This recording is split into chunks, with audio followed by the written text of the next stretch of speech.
오늘 영상은 생각보다 굉장히 이상적인 얘기들이 많아서 좀 어렵습니다. 자, 그래도 이제 관료제, 우리 행정학 전공하신 분들은 한 번쯤은 들어보셨을 만한 관료제에 대한 이야기를 드릴게요. 자, 160쪽에 관료제의 간단한 어원이죠.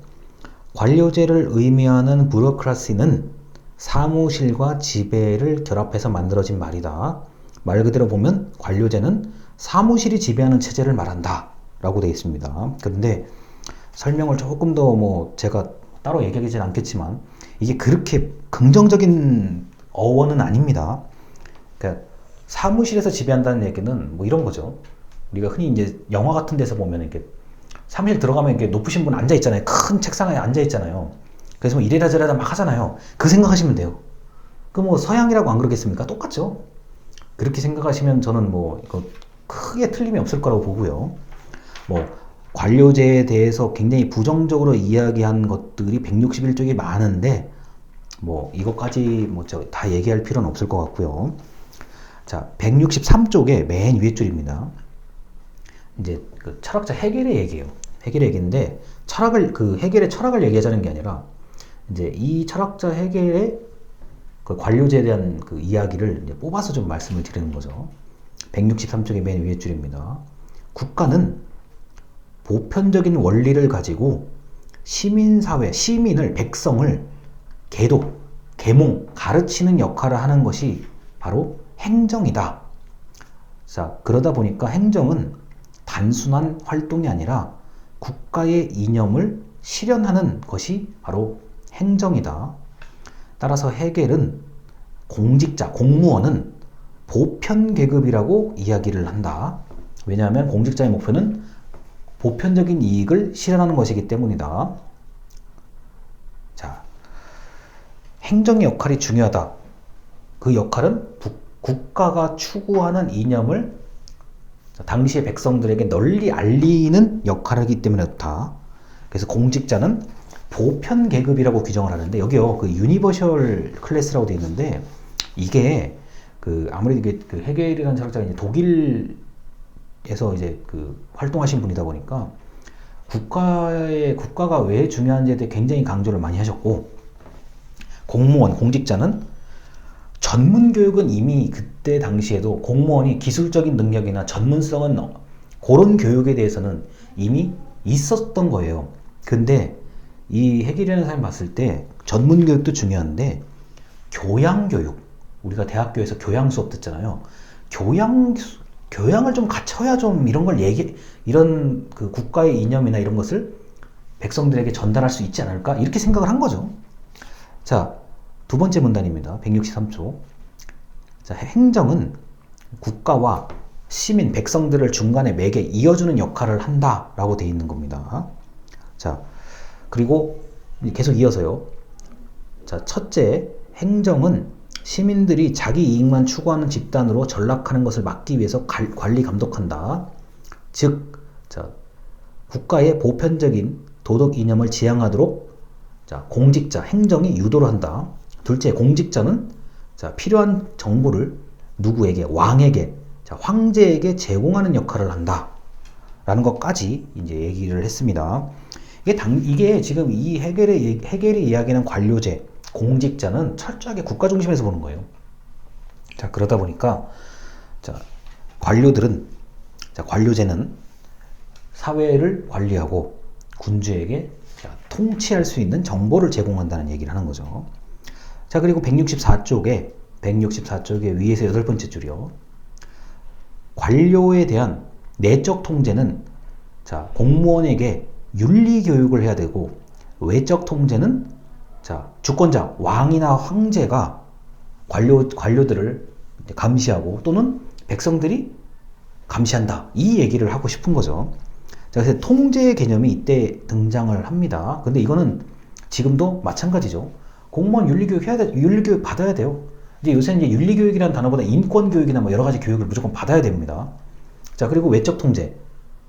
자, 나름대로 통치하는 사람들이 관료제를 관리하고 감시하고 상을 주기도 하고 벌을 주기도 하고 하죠. 지금도. 자, 당연히 국민들도 견제와 감시를 하죠. 자, 이 원리는 같습니다. 자, 그래서 헤겔이라는 이 철학자는 뭐 워낙 엄청난 철학자이기도 하지만 이 국가의 기능을 굉장히 잘 체계를 잡은 그런 철학자이기도 하고, 우리 대학교로 봤을 때요, 대학교의 어떤 틀을 잡는 거죠. 어떤 거냐면은 대학교의 이제 그 전공 수업과 교양 수업이 우리가 크게 나눌 수가 있잖아요. 이 전공 수업과 교양 수업을 헤겔이라는 철학자가 이거를 구분을 해요. 야, 너무 전공 수업만 들으니까 이거 좀 아닌 것 같고, 이 교양을 좀 높이자 해서 교양 수업 이거를 크게 나눈 사람이 이 헤겔이라는 철학자입니다. 철학자이면서도 그 교육 행정, 우리가 흔히 말하는 교육 행정을 그 체계를 이제 만든 아주 훌륭한 철학자죠. 자, 그리고 이제 165쪽인데요. 이제 그 존 스튜어트 밀에 관련된 이제 또 관료제입니다. 165쪽의 위에서 5번째 줄이요. 자, 정부는 사회의 지적, 도덕적 능력을 향상하는 것이 목표인 조직이다. 자, 그리고 그 165쪽의 아래서 4번째 줄이요. 대의 제도, 자, 대의 민주주의와 비교해서 관료제는 상당한 이점이 있다. 자, 경험을 축적하고 잘 시행되고 적절하게 고민하는 각종 원리, 규칙을 가지고 있고, 실제로 업무를 보는 공무원에게 실무 지식을 훈련시킨다라는 거.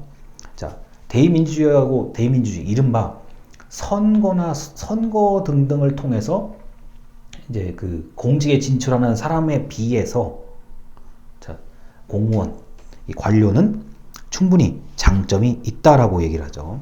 자, 그런데 이 밀이라는 철학자, 아주 유명한 철학자죠. 이 사람의 얘기는 일단 시민들이 좀 참여하게 해야 된다. 뭐라도 한마디라도 말을 할 수 있게끔 하는 그런 조건이 갖춰지도록 하는 게 이제 행정과 관료제의 역할이다. 자, 그런데 그 흔히 말해서 좀 이렇게 정치하는 대의민주주의에서 이제 그것을 통해서 나타나는 정치하시는 분들과 비교해서, 자, 관료제는 전문성과 어떤 지식과 기술을 가지고 있다. 이렇게 본 겁니다. 자, 그래서 166쪽에 이제 첫째, 둘째, 셋째, 넷째가 이렇게 나와요.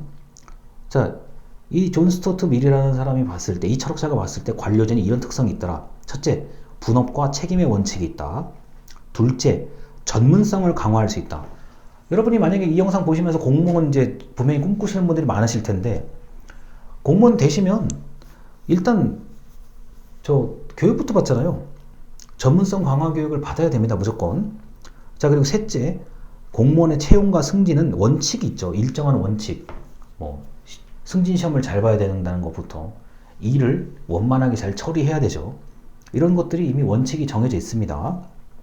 자, 그리고 167쪽의 위에서 3번째 줄이요. 넷째, 당연히 공무원은 신분 보장과 정치적 중립성이 확보되어야 한다. 자, 어떤 사람이, 어떤 정치가가 당선되고 어떤 정치가가 무슨 얘기를 하더라도 흔들리지 말라는 얘기입니다. 만약에 그게 안 된다 그러면 얼마나 변화가 심하겠어요.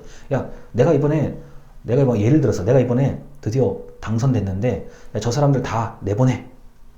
내 입맛에 맞는 사람으로 공무원 만들 거야. 이거 이상하잖아요. 자, 그러다 보니까 업무의 효율성을 높이려면 정치적 중립성이 있어야 되고 신분 보장이 돼야 된다. 자, 그래서 167쪽에 이제 위에서 8번째 줄입니다. 자, 밀은 이 엄청난 철학자죠. 대의제와 관료제를 어떻게 생각하고 있는가? 자, 대의제와 관료제는 견제와 균형이 이루어지는 관계다. 그러니까 이게 결국 대의제는 정치를 얘기하는 거고 관료제 행정 얘기하는 거예요. 정치 행정에 서로 견제와 균형이 적절해야 좋다라고 말을 하는 거죠. 뭐 이거는 뭐 그렇게 어려운 얘기들이 아닙니다. 이미 관료제에 대해서 여러분이 알고 있기 때문에 그러는 건데, 사실은 관료제가 훨씬 복잡한 얘기들이 많아요. 그리고 그 조직 생활을 나중에 어떤 조직이든지 아무리 작은 조직이라도 일단 우리는 어떻게 되어 있습니까? 기능부서 체제잖아요. 자, 사장님을 중심으로 기업 같은 경우는 자, 뭐 영업부, 뭐 생산부, 뭐 유통부, 뭐 이런 식으로 자, 기능부서 체제를 가지고 있기 때문에 그런 기능부서 체제가 있다는 것 자체가 관료적 성격이 있다는 거예요. 자, 아니면 아예 그냥 네트워크 체제. 야, 우리는 뭐 누가 뭐 그런 게 아니라 너는 너 일, 나는 내 거 하고 몇 월 며칠까지 우리 둘이 일한 거 같이 합하자. 합하면 뭔가 결과물이 나올 거다. 그렇게 되는 네트워크 조직이면 혹시 모르겠는데 누가 지시하고 보고하고 시키면 해야 되고 이런 상황에서는 전부 관료제적 성격을 가지고 있다고 보시면 되겠습니다. 자, 일단 다음 영상에서 관료제 성격을 말씀드리겠습니다. 감사합니다.